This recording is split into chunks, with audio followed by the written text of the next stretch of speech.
예수 부활했으니 할렐루야. 만민 찬송하여라. 할렐루야. 천사들이 즐거워. 할렐루야.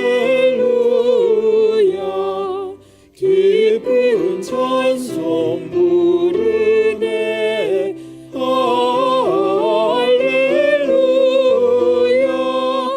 대속하신 주 예수. 할렐루야. 선한 싸움 이겼네. 할렐루야. 사망 권세 이기고.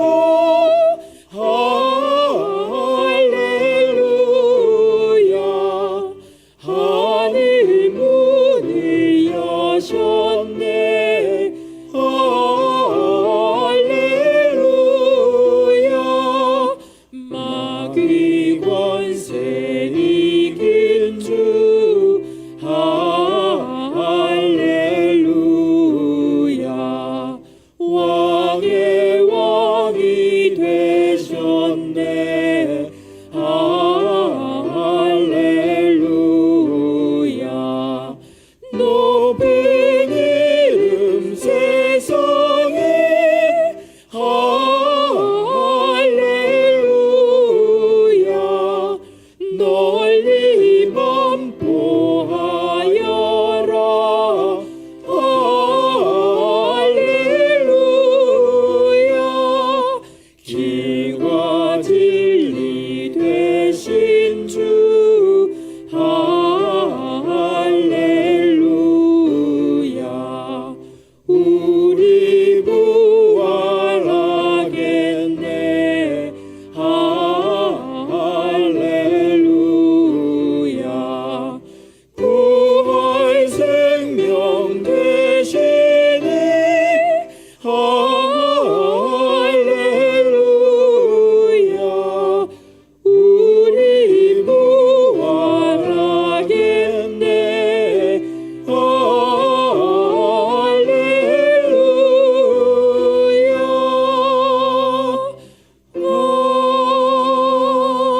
아멘. 감사합니다. 하나님 말씀은 고린도전서 15장 20절부터 26절까지 저와 여러분이 서로 교독하겠습니다. 제가 먼저 받들어 읽도록 하겠습니다. 고린도전서 15장 20절에서 26절입니다. 그러나 이제 그리스도께서 죽은 자 가운데서 다시 살아나사 잠자는 자들의 첫 열매가 되셨도다.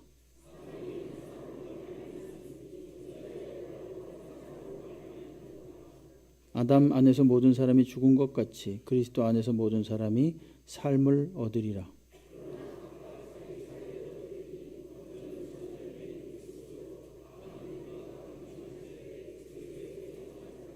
그 후에는 마지막이니 그가 모든 통치와 모든 권세와 능력을 멸하시고 나라를 아버지 하나님께 바칠 때라.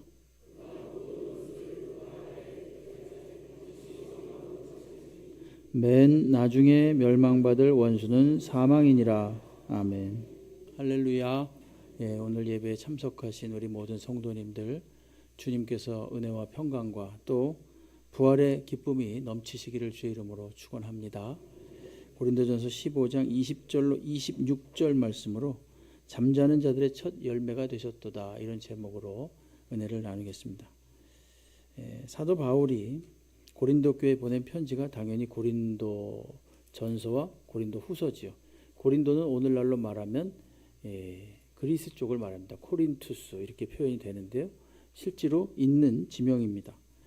사도 바울이 이 편지를 보낸 이유는 고린도 교회의 어떤 문제를 해결하기 위해서 보냈습니다. 그 문제는 고린도 교회 내의 분쟁이었습니다. 분쟁. 어떤 사람은 나는 바울파다, 나는 아볼로파다, 나는 게바, 즉 베드로파다, 또 어떤 사람은 나는 그리스도파다, 이러면서 서로 이 다툼이 있었던 것 같습니다. 그래서 이 사도 바울은 그 문제를 해결하기 위해서 편지를 보냈습니다. 그러면 우리가 생각하기에 이건 이렇고 저건 저렇고 하면서 설명을 해서 납득을 시켜서 그 문제를 풀 것 같습니다. 이쪽은 뭐가 잘했고 이쪽은 뭐가 잘못했고 이러면서 설명을 할 것 같은데 사도 바울의 방법은 그게 아닙니다. 사도 바울이 문제를 해결하는 방식은 아주 간단하고 근본적인 거였습니다. 그건 뭐냐? 한번 받아하시겠습니다. 예수를 생각하라. 이게 문제 해결입니다. 이게 문제 해결이에요. 나를 위해서 십자가에 죽으신 예수, 또한 죽음의 권세를 이기시고 다시 살아나신 예수를 생각하면 오늘 우리 앞에 닥쳐진 여러 가지 문제들을 능히 이겨내고 해결할 수 있다라는 것이 사도 바울의 정답입니다. 고린도 교회는 분쟁의 문제뿐만이 아니라 여러 가지 문제들이 있었습니다. 음행의 문제도 있었고 성도 간의 법적인 다툼의 문제도 있었습니다. 또 우상을 섬기는 문제도 있었고 믿지 않는 자와 결혼하는 그런 문제도 있었습니다. 고린도 교회 그러면은 상당히 많은 은사가 있던 교회입니다. 고린도전서 12장을 보시게 되면은 굉장히 많은 은사가 있다는 것을 알 수 있습니다. 그러니까 이 은사를 많이 받은 것하고 인격적으로 성숙해지는 것하고는 크게 관련이 없구나 이런 것을 알게 됩니다. 그가 많은 경험을 했어도 그리스도 예수의 장성한 분량까지 이르지 못한다면 이처럼 끊임없이 분쟁하고 끊임없이 다투고 심지어 서로 소송까지 하는 겁니다. 그럴 때 이 모든 일들을 다른 말로 말하면 육체적인 일이다, 육신적인 일이다 이렇게 사도 바울이 다른 곳에서 표현을 하는데요. 갈라디아서 5장 19절로 21절은 이렇게 표현을 합니다. 육체의 일은 분명하다 이렇게 말합니다. 육체의 일이라는 것은 죄된 본성이란 뜻입니다. 죄된 본성이 나타내는 것은 무엇인가? 죄된 본성, 죄라는 바이러스 그게 들어와서 나타나는 현상은 뭔가? 음행, 더러운 것, 호색, 우상숭배, 주술, 원수 맺는 것, 분쟁, 시기, 분냄, 당짓는 것, 분열, 이단 그리고 투기, 술취함, 방탕함 또 그와 같은 것들이다 이렇게 말합니다. 이게 전부 다 무슨 일이라고요? 육체가 주는 일입니다. 죄된 본성이 주는 일이라는 거예요. 우리가 조금 아까 방금 말씀드렸던 고린도 교회 내부에 있었던 문제와 굉장히 흡사합니다. 근데 이 모든 것들은 다 어디서부터 비롯된 것인가? 죄된 본성으로부터 비롯됐다는 것입니다. 그러니까 본성이 행하는 일이에요. 죄된 본성이 안에 있음으로 인하여서 죄의 현상들이 그렇게 막 발생을 하는 겁니다. 그러니까 고린도 교회의 모든 문제의 근원은 무엇인가? 육체, 다시 말해서 죄된 본성이 일으키는 것들이었다. 이렇게 바울이 진단을 한 겁니다. 여러분 모기가 이제 조금 있으면 여름인데 막 날아다니면 우리가 열심히 막 잡습니다. 근데 아무리 잡아도 완벽하게 그거를 박멸할 수는 없습니다. 모기를 박멸하기 위해서는 거기서 모기가 어디서 발생하는지를 알아서 거기다 약을 쳐야 됩니다. 그래서 아예 근원부터 싹 없애야 됩니다. 몸이 아픕니다. 우리가 몸이 아플 때 아프다고 해서 계속 진통제만 먹으면 그게 근본적인 해결책이 안 되죠. 수술을 하거나 뭔가 하여간 근본적인 대책을 마련해야 그 병을 제거할 수가 있는 겁니다. 마찬가지로 바울은 죄의 현상 하나하나들에 대해서 분쟁이 있을 땐 이렇게 해야 돼, 우상숭배 땐 이렇게 해야 돼, 음행이 있을 땐 이렇게 해야 돼 그런 거에 대해서도 간단하게 언급을 하긴 합니다만은 더 근본적인 문제가 무엇인가? 그가 판단한 것은 죄 때문에 그렇다 이렇게 말하는 거예요. 그 마음속에 죄된 본성이 있기 때문에 그런 죄의 현상들이 발생하는 것이다. 이렇게 진단을 내린 거예요. 죄는 뭐겠습니까? 그렇다면 그 죄된 본성의 내용을 간단하게 말한다면 한번 받아하시겠습니다. 하나님 없음. 예, 그게 바로 죄된 본성이에요. 그래서 예수 그리스도께서 하나님 없음이라는 근본적인 죄를 해결하시기 위해서 십자가를 지시고 죽으시고 다시 부활하신 줄로 믿습니다. 예수의 이 육체적인 고통, 그건 당연히 끔찍한 것이었습니다. 손에 못이 박히고 발에 못이 박혀 얼마나 아프셨겠습니까? 그런데 예수께 가장 고통스러웠던 것은 무엇인가 하면 하나님으로부터 분리되는 겁니다. 하나님 없이 3일을 보내야 되는 겁니다. 그것이 가장 끔찍한 일이었습니다. 그 예수께서 만약에 그러한 고통을 당하지 아니하셨다면 저희들이 영원히 하나님과 분리된 상태에서 지옥에서 살 수밖에 없는 거지요. 죄의 모습을 가지고 계속 살 수밖에 없는 겁니다. 그래서 예수님께 가장 고통스러웠던 것, 그건 하나님과의 단절이었어요. 마태복음 27장 46절에 제90쯤에 예수께서 크게 소리질러 이르시되 엘리 엘리 라마 사박다니 하시니 이는 곧 나의 하나님 어찌하여 나를 버리셨나이까 하는 뜻이라. 이렇게 말하고 있습니다. 다시 말하면 예수께서 하나님께 버림받는 거예요. 상상이나 됩니까? 우리를 대신해서 예수께서 십자가에서 하나님께 버림받는 겁니다. 만약에 예수께서 십자가에 달리시지 아니었다면 저와 여러분 한 사람 한 사람이 하나님께 버림받고 영원한 지옥으로 갈 수밖에 없는 거였죠. 그래서 이 단절의 고통, 단절의 괴로움을 주님께서 다 짊어지시고 하나님 없음을 친히 경험하심으로써 다시금 이제 예수를 믿는 모든 사람을 하나님 있음이라는 상태로 회복시켜 놓으신 것입니다. 그것이 그냥 그렇게 버림받고 죽음으로 끝난 것이 아니라 더 나아가서 이제 그 사망의 권세를 이기시고 다시 3일 만에 살아나심으로써 하나님과의 단절을 해결하신 것입니다. 그 단절의 장막을 다 부수신 거죠. 그래서 사도 바울은 고린도전서에서 모든 문제를 해결하는 정답이 뭔가? 여러분 우리 앞에도 많은 문제들이 있습니다. 다툼의 문제도 있고 나와 견해가 다른 문제도 있습니다. 내 생각과 다른 생각이 있죠. 그렇죠? 그리고 충돌하는 부분이 많습니다. 내가 사랑하고 수용하지 못하는 부분이 있습니다. 많지요. 우리 가지고 있는 그 문제가 뭡니까 도대체? 근데 그 문제를 어떤 방식으로 풀어야 되냐면 예수 그리스도의 죽으심과 부활하심을 묵상하고 생각하는 방식으로 풀어야 된다는 거예요. 이것이 바로 근본적인 해결책입니다. 그래서 사도 바울은 고린도전서 초반부에는 예수 그리스도의 십자가의 죽음을 강조합니다. 고린도전서 1장 18절에 보게 되면 십자가의 도가 멸망하는 자들에게는 미련한 것이요 구원을 받는 우리에게는 하나님의 능력이다. 이렇게 분명하게 말합니다. 사람들은 조롱하고 비웃었습니다. 엉뚱한 짓 해가지고 괜히 십자가에 못 박혔다. 저런 미련한 짓을 했다. 괜히 헛된 죽음을 했다. 이렇게 말했습니다. 그러나 구원을 얻는 우리들에게는 하나님의 능력이라고 이야기를 하는 겁니다. 고린도전서 1장에 벌써 이 말씀이 나와요. 예수 그리스도의 십자가의 죽음을 고린도전서 1장 초반부에 말씀한다면 고린도전서는 총 16개장으로 되어 있는데 오늘 끝부분 15장에서는 예수 그리스도의 부활에 대해서 아주 집중적으로 강조해서 말하고 있는 겁니다. 똑같이 예수라는 한 인물 아래서 죽음이라는 사건이 있었고 그 죽음의 권세를 파하고 부활하시는 생명의 사건이 누구 안에서 일어났습니까? 예수 그리스도 안에서 일어난 것입니다. 그래서 그 부활의 첫 열매가 되시는 예수님 때문에 그분을 믿는 모든 사람들도 이제 부활의 영광에 참여하게 되는 것입니다. 우리가 잘나서가 아니라 우리가 예수를 믿음으로 그분의 이름으로 우리와 연합된 거죠. 꽉 묶인 거죠. 그래서 그분이 부활하심으로 우리도 부활할 수 있게 된 겁니다. 오늘 본문 20절, 21절 말씀을 보시게 되면 그러나 이제 그리스도께서 죽은 자 가운데서 다시 살아나사 잠자는 자들의 첫 열매가 되셨도다. 이렇게 말합니다. 아담의 범죄는 모든 사람을 죽음으로 이끄는 것이었지만 예수님의 부활은 모든 사람을 생명으로 인도하는 것이었습니다. 21절에 사망이 한 사람으로 말미암았으니 죽은 자의 부활도 한 사람으로 말미암는도다. 22절에 아담 안에서 모든 사람이 죽은 것 같이 그리스도 안에서 모든 사람이 삶을 얻으리라. 이렇게 말합니다. 한 사람 아담의 범죄함으로 인해서 죄가 우리 안에 들어와서 죄의 많은 현상들을 낳게 했다면 이제 예수 그리스도께서 두 번째 아담이신 예수 그리스도께서 십자가에 달려 죽으심으로 우리의 모든 근원적인 죄를 해결하시고 이제 하나님과 더불어서 의로운 자로 살 수 있게끔 하신 것입니다. 이 땅에 살면서 부활의 소망을 가지고 영원토록 하나님과 더불어 살 수 있게끔 만들어 놓으신 것입니다. 그러면 어떤 분은 이렇게 물을 수 있습니다. 아니 예수님이 어떻게 부활의 첫 열매지요? 성경을 좀 읽으신 분들은 이 부분에 대해서 의문을 제기하는 것이 당연합니다. 왜? 구약에 죽었다 살아난 사람이 있습니까? 없습니까? 있어요.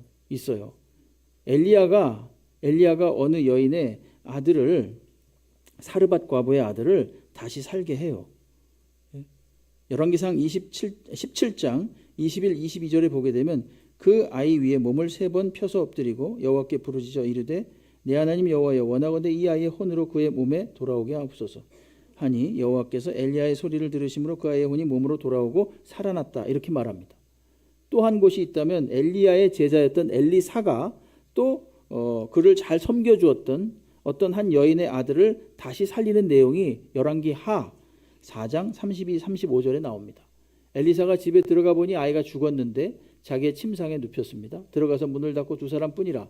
엘리사가 여호와께 기도하고 아이 위에 올라 엎드려 자기 입을 그의 입에, 자기 눈을 그의 눈에, 자기 손을 그의 손에 대고 그의 몸에 엎드리니 아이의 살이 차차 따뜻하더라. 엘리사가 내려서 집 안에서 한 번 이리저리 다니고 다시 아이 위에 올라 엎드리니 아이가 일곱 번 재채기하고 눈을 떴다. 이렇게 말합니다. 구약에도 명쾌하게 나옵니다. 죽었다가 살아난 사람이. 신약에도 역시 나옵니다. 신약에도 나인성 과부의 아들을 예수께서 살리셨습니다. 죽은 아들을. 또한 우리가 잘 아는 그 유명한 나사로. 죽은 나사로도 요한복음 11장에 보면 다시 나사로야 일어나라 해가지고 다시 살리셨습니다. 그러니까 예수가 어떻게 첫 열매가 됩니까? 이렇게 물어보는 게 당연합니다. 그런데 첫 열매라고 성경은 이야기합니다. 왜 첫 열매인가? 이들은 살아났다가 다시 죽었습니다. 그러나 예수께서는 영원히 죽지 않으시는 첫 열매가 되신 것입니다. 그래서 예수를 부활 생명의 첫 열매다 이렇게 말하는 겁니다.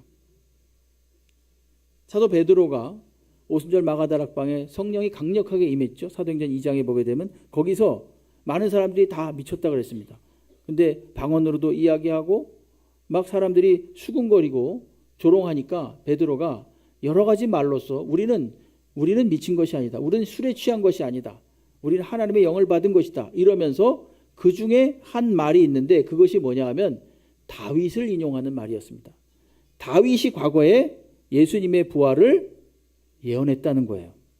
이게 벌써 나와 있다는 겁니다. 사도행전 2장 29절부터 32절에 보면 형제들아 내가 조상 다윗에 대해 담대히 말할 수 있노니 여러분 참고로 다윗과 모세는요 이스라엘 백성들의 영웅 같은 사람입니다. 아브라함, 다윗, 모세 이 얘기하면 껌뻑 죽습니다. 그냥 그걸로 다 끝나는 거예요. 그 다윗을 딱 언급한 거예요. 사도 베드로가. 다윗에 대하여 담대히 말할 수 있노니 다윗이 죽어 장사되어 그 묘가 오늘까지 우리 중에 있다. 즉 다윗은 죽어서 그 묘가 있다는 것을 우리가 알고 있지 않는가. 근데 그는 선지자라. 다윗은 선지자랍니다. 하나님이 이미 맹세하사 그 자손 중에 한 사람을 그 위에 앉게 하리라 하심을 알았다는 거예요. 누가? 다윗이. 하나님께서 영원히 다윗의 위를 영원하게 할 것이다. 그 후손을 통해서. 근데 그 후손이 누굽니까? 예수 그리스도예요. 예수 그리스도. 미리 보았다. 이렇게 말합니다. 어떻게 봤겠습니까? 하나님께서 성령으로 감동하셔서 봤지요. 예? 그리스도의 부활을 말했습니다. 누가? 다윗이 부활을 말한 거예요. 그가 음부의 버림이 되지 않고 그의 육신이 썩음을 당하지 아니하리라 하시리라 하더니 누가 말한 겁니까? 다윗이 말한 거예요. 하나님의 감동을 받아서 다윗이 예수님의 부활을 말한 것입니다. 근데 그 말씀 그대로 이 예수를 하나님이 살리셨다. 우리가 다 이 일의 증인이다. 이렇게 말하고 있는 겁니다. 다윗도 그러므로 예수님의 부활을 예언했다는 겁니다. 우리가 지난 일주일 동안 순교자들을 봤는데 첫 번째 시간에 보았던 스데반 집사님, 그분은 이걸 아주 분명하게 입증합니다. 어떻게 입증하는가? 그가 돌에 맞아 죽기 전에 다시 부활하셔서 하나님 보좌 우편에 서신 예수 그리스도를 보았다. 그렇게 기록되어 있습니다. 사도행전 7장 55절 말씀이에요. 스데반이 성령 충만하여 하늘을 우러러 주목하여 하나님의 영광과 및 예수께서 하나님 우편에 서신 것을 보고 이렇게 말했습니다. 그러니까 예수는 어떻게 된 거예요? 죽었다가 다시 살아나셔서 하나님 보좌 우편에 가신 거예요. 그리고 거기 앉아 계신 겁니다. 그러다가 스데반의 이 핍박당함을 보고 벌떡 일어난 거죠. 서신 것을 본 거예요. 그러므로 예수님은 부활하셨고 부활의 첫 열매가 되신 하나님이십니다. 이제 예수를 믿는 모든 사람도 그 부활의 영광에 참여할 것입니다. 오늘 본문 23절은 부활의 순서에 대해서 이야기합니다. 그러나 각각 자기 23절 각기 차례대로 되리니 먼저는 첫째는 첫 열매인 그리스도시요. 이것은 이미 이루어졌지요. 오셔서 부활하시고 이미 일어난 사건이에요. 그 다음 두 번째는 그가 강림하실 때 그리스도에게 속한 자요. 주님이 다시 오실 때 예수를 믿었던 사람들이요. 세 번째는 그 후에는 마지막이니 그가 모든 통치와 모든 권세와 능력을 멸하시고 나라를 아버지 하나님께 바칠 때라. 이렇게 말합니다.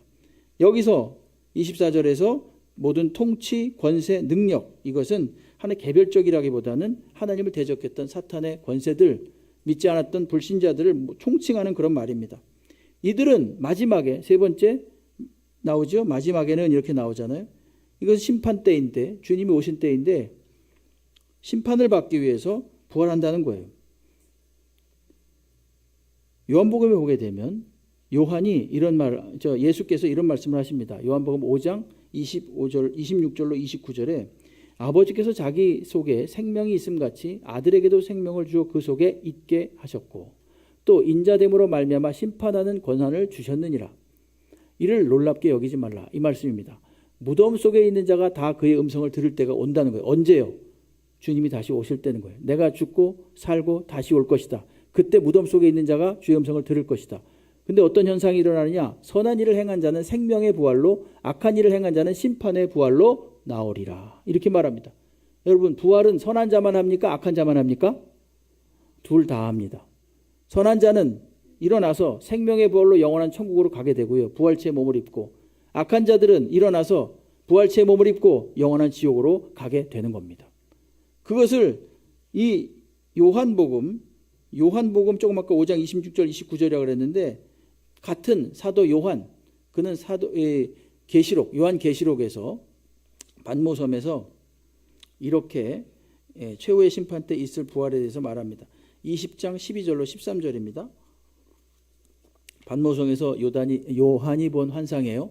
또 내가 보니 죽은 자들이 큰 자나 작은 자나 그 보좌 앞에 서 있는데 책들이 펴 있고 또 다른 책이 펴졌으니 곧 생명책이라.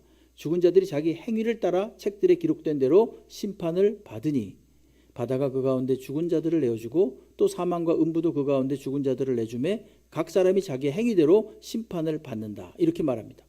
자, 여기서 심판 어떤 심판이겠습니까? 행위에 따르는 심판이겠죠. 이거를 가만히 보게 되면은 두 번의 그 판결이 있다는 걸 알게 됩니다. 첫 번째는 뭐냐면은 첫 번째 죽음은 영원한 운명을 가르는 죽음이에요. 운명을 가르는 그런 죽음. 자, 예수 믿고 살다가 죽은 자들은 영원한 천국으로 갑니다. 그렇지 않은 자들은 영원한 지옥으로 갑니다. 그래서 첫 번째 이 죽음을 통한 운명의 결정은 뒤집을 수가 없어요. 그럼 두 번째로 이들이 주님이 오실 때 부활체 몸을 입고 주님 앞에서 마지막 백보좌, 흰 보좌 앞에서 심판을 받게 될 텐데 그때는 어떻게 되는 겁니까? 그때는 예수를 믿고 죽은 자들 역시 부활체 몸을 입고 하나님 앞에 서겠죠. 근데 그들의 운명은 이미 정해졌지요. 정해져서 부활체 몸을 입고, 이 부활체라는 것에 대해서 설이 많지만 어쨌든 그냥 성경에 나와 있는 대로 신비로운 모습이죠. 우리가 어떻게 추측을 할 수는 없습니다. 그러나 분명한 것은 영원한 존재라는 것입니다. 썩지 않는 존재라는 건 분명히 오늘 15장에 나옵니다. 그리고 우리가 어떤 상상할 수 없는 그런 존재예요. 그런 모습을 입고 영원한 천국으로 가요. 그러나 두 번째, 이들 악한 자들은 역시 부활체를 입고 어떻게 됩니까? 영원한 지옥으로 가게 되는 거예요. 끝입니다. 그러니까 첫 번째 그 선한 자의 부활이라는 것은 다시 죽음이 없는 거죠. 두 번째 이 악한 자의 부활이라는 것은 뭡니까? 이것은 부활체 몸을 입고 영원한 죽음으로 가는 두 번째 죽음. 부활체를 입고 죽는 거예요. 근데 여기서 죽음이라는 건 무슨 뜻인가 하면 하나님과 영원히 분리되는 거거든요. 하나님과 영원히 분리된 상태에서 지옥에서 산다는 것입니다. 요한계시록 20장 14절을 보십시오. 사망과 음부도 불못에 던져지니 이것이 둘째 사망 곧 불못이라 이렇게 이야기합니다. 근데 이 말씀이 뭐랑 매우 유사한가 하면 오늘 15장 26절의 말씀과 똑같습니다. 맨 나중에 멸망받을 원수는 사망이니라 이렇게 말하죠.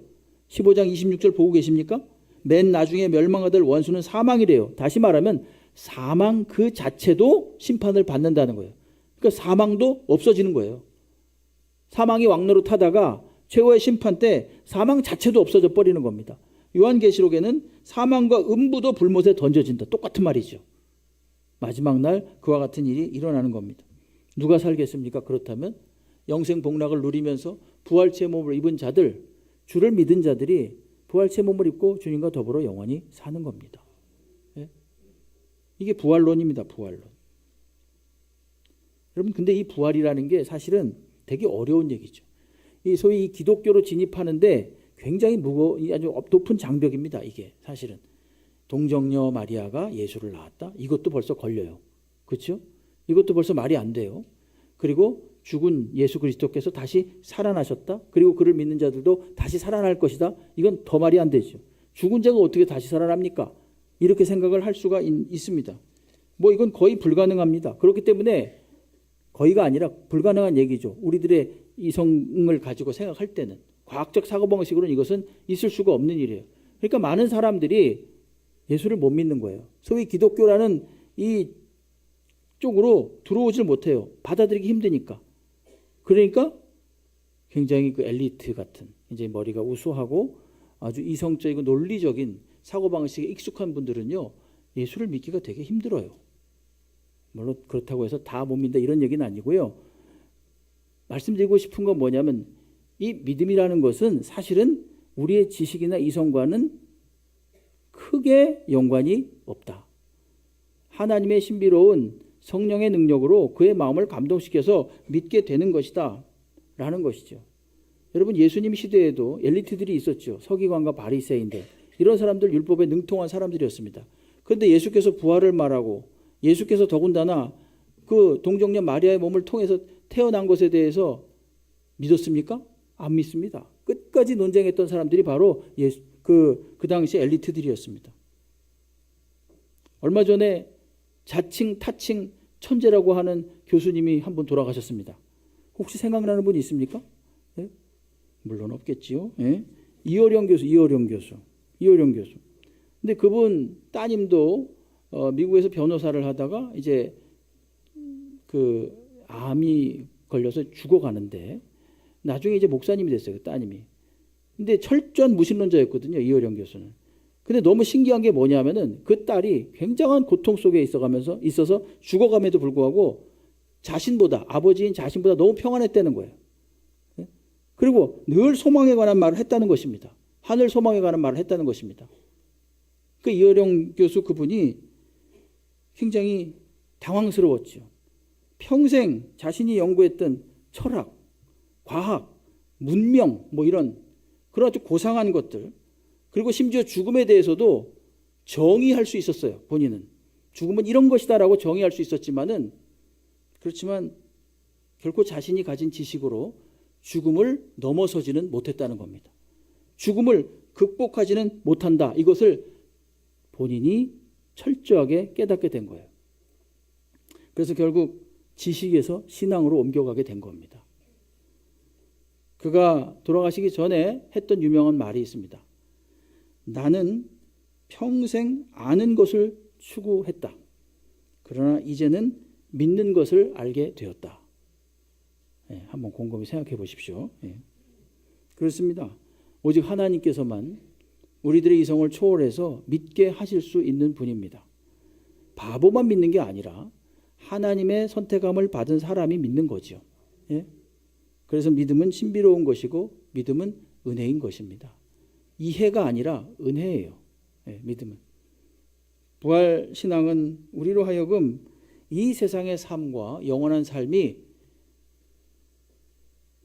분리된 것이 아니라 서로 연결되어 있다는 것을 깨닫게 합니다. 오늘 나의 삶이라는 것이 이것이 영원한 삶과 연결되어져 있구나. 이것으로 끝나는 것이 아니구나. 그래서 내가 육신적으로는 죽게 되지만 다시 내가 부활체의 몸을 입고 영원한 하나님과 그 나라에서 살게 될 것이다. 이것을 믿게 되는 거예요. 그리고 그렇게 그러한 아주 차원이 다른 세계관을 가지고 살게 되는 겁니다. 그러므로 현재의 삶이라는 것이 하나도 우연이 아니고 하나님께서 내 앞에 놓으신 것이라는 사실을 알게 되는 겁니다. 하나님이 마침내 오늘의 이 죽음을 생명의 부활로 열매 맺게 하실 것이라는 것을 알기 때문입니다. 예수께서 부활의 첫 열매가 되심으로써 예수를 믿은 저와 여러분이 바로 그것에 참여하는 자가 되는 것입니다. 예수님은 누가복음 13장 33절에서 이렇게 말씀하셨습니다. 그러나 오늘과 내일과 모레는 내가 갈 길을 가야 하리니 선지자가 예루살렘 밖에서는 죽는 법이 없느니라. 예수는 당신께서 죽으실 것을 여러 차례 제자들에게 말씀하셨고 당신께서 또한 죽은 지 사흘 만에 부활하실 것도 여러 차례 말씀하셨습니다. 그렇기 때문에 그는 사망의 골짜기를 넉넉히 통과할 수가 있었던 거예요. 본인이 가는 길을 갈 수 있었던 것입니다. 우리를 예수 믿게 하셔서 영원한 부활의 소망을 가질 수 있도록 가지게 하기 위해서 그냥 묵묵히 제 갈 길을 가신 거예요. 다 아신 거예요. 예수님을 믿고 예수님과 연합한 성도들도 날마다 부활의 소망을 가지고 오늘 내 앞에 닥친 이 현실을요, 용감하게 용기 있게 잘 견딜 만한 힘을 얻게 되는 것입니다. 많이 놀고 많이 내 마음대로 하고 나중에 허망한 것이 그처럼 클 수가 없습니다. 예? 여러분, 예수가 아닌 다른 것들을 추구할 때 말입니다, 허망해집니다. 왜 그런가 하면 그것이 생명이 아니기 때문에 그래요. 예? 부활의 생명, 부활의 소망을 가지지 않고 사는 삶이라는 것은요, 아무리 이 땅에서 많은 것을 누리고 화려하게 살아도 결코 행복하지 못합니다. 그러나 부활의 소망을 가진 사람들은요, 심지어 자기 목숨까지도 내놓을 수가 있는 거예요. 지금도 전 세계에서 선교사님들이 나가서 열심히 복음을 증거합니다. 자신의 가정과 자신의 생명을 다 내려놓고 증거합니다.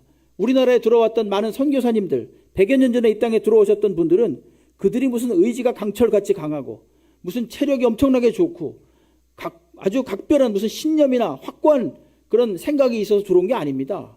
뭐 때문에 들어왔습니까? 부활 소망이 있어서 들어온 거예요. 이 땅이 다가 아니다라는 걸 알기 때문에 들어온 거예요. 빨리 이 부활의 소망을 이 조선의 백성들에게 나누어 줘야 되겠다라는 생각을 가지고 자신들의 죽음을 불사하고 들어오신 거예요. 밤에 나가 보십시오, 여러분. 남산에 올라가 보십시오. 얼마나 많은 십자가 불빛이 반짝이는지 모릅니다. 만약에 우리가 부활신앙을 믿지 못한다면 우린 전부 다 헛개비 믿는 겁니다. 우린 전부 다 바보로 나중에 판명이 될 것입니다. 당장 우리 아버지, 어머니, 할아버지, 할머니를 생각해 보십시오. 그렇게도 열심히 예수를 믿고 주님께 기도하고 예배를 드렸던 그 신앙의 선조들을 생각해 보십시오. 다 바보들입니다. 다 헛개비를 믿은 겁니다. 만약에 부활이 없다면. 그렇지 않겠습니까? 그러므로 부활은 사실이에요. 예수께서 부활의 첫 열매가 되시고 우리가 예수를 믿음으로 같은 부활의 소망을 가지고 살 수 있게 된 것도 분명한 사실인 것입니다. 예수께서는 죽음을 통해서 죽음의 세력을 잡은 자를 완전히 멸하셨습니다. 그러므로 부활하신 주님을 따라서 부활하신 주님 안에서 부활의 소망을 가지고 최선을 다해서 살아가는 저희가 되기를 주의 이름으로 축복합니다. 여러분 생각해 보십시오. 죽음도 이겼습니다. 죽음도 이겼다면 어떤 형편이든지 못 이길 게 도대체 뭐가 있습니까? 베드로전서 4장 14절에서 이렇게 말합니다. 너희가 그리스도의 이름으로 치욕을 당하면 복 있는 자로다. 영광의 영 곧 하나님의 영이 너희 위에 계심이라. 우리가 일주일 동안 순교자들에 대해서 보았습니다. 그들은 많은 치욕을 당하고 많은 조소를 받았습니다. 그럼에도 불구하고 기쁘게 하나님을 위해서 봉사하고 마침내 자신의 생명까지도 다 내려놓았던 것입니다. 그런데 우리는 우리의 알량한 자존심 때문에, 우리의 기분 때문에, 나의 생각 때문에 여러분 못 죽을 게 도대체 뭐 있습니까? 못 죽을 게. 그래서 예수를 생각하라는 거예요. 예수 그리스도의 죽으심과 부활하심을 생각하면서 오늘의 문제를 한번, 내가 닥치고 있는 이 문제, 내가 가지고 있는 고민들을 예수 그리스도의 죽으심과 부활하심을 생각하면서 정말로 이것이 내가 생명을 위한 고민이고 생명을 위한 정말 내가 다툼인가, 이걸 곰곰이 생각해 보십시오. 그럼 자신이 얼마나 초라하고 하잘것없는가를 깨닫게 될 것입니다. 이것을 반드시 통과하지 않는 한 부활 생명을 가진 자가 아닙니다.